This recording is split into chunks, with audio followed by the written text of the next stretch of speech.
অসুস্থ শ্রমিক কর্মঠ হাত, আসবে এবার নবপ্রভাত। এই প্রতিপাদ্য নিয়ে পালিত হচ্ছে মহান মে দিবস। দিনটি উপলক্ষে সকাল থেকে জাতীয় প্রেস ক্লাবের সামনে নানা কর্মসূচি পালন করে বিভিন্ন শ্রমিক সংগঠন। এতে উঠে আসে শ্রমিকদের প্রাপ্য অধিকার আদায়ের আহ্বান। নির্মাণে নাম্বার 1 শাহ সিমেন্ট। রংতুলির আঁচড় আর গানে গানে ফুটে উঠছে মেহনতি মানুষের চাওয়া পাওয়া ও না বলা কথা। শ্রমজীবী ও মেহনতি মানুষের অধিকার আদায়ের দিনটি যেন মহান মে দিবস।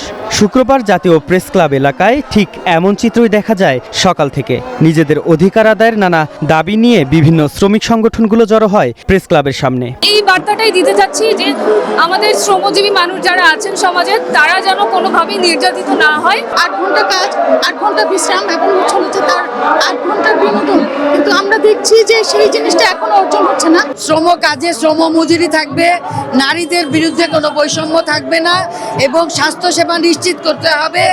এ সময় গৃহ শ্রমিকদের অধিকার, গণমাধ্যম কর্মীদের উপর হামলা বন্ধ, চা শ্রমিকদের ন্যায্য মজুরি নিশ্চিত করা ও পে স্কেল বাস্তবায়ন সহ নানা দাবিতে মানববন্ধন করে সংগঠনগুলো। পুরো বাংলাদেশকে আলোকিত করার দায়িত্ব আমরা নিয়েছি, আমরা পালন করি শ্রমিক হিসেবে, কিন্তু আমাদের অধিকারগুলোকে নিয়ে সরকার কোনোভাবে চিন্তা ভাবনা করে না। বর্তমান প্রেক্ষাপট অনুযায়ী যে প্রাপ্যতা, মানে যতটুকু সম্মানী বা যতটুকু আমাদের মূল্য পাওয়ার কথা, আমরা ঠিকভাবে পাচ্ছি না। একটা রিক্সাওয়ালা থেকে শুরু করে কাজের পথে সবাইকে সম্মান দিতে হবে, সবাই আমাদের মানুষ। শ্রমিকদের ন্যায্য অধিকার আদায়ের লড়াইয়ে সবার কাঁধে কাঁধ মিলিয়ে কাজ করে যাওয়ার আহ্বান জানান শ্রমিক নেতারা।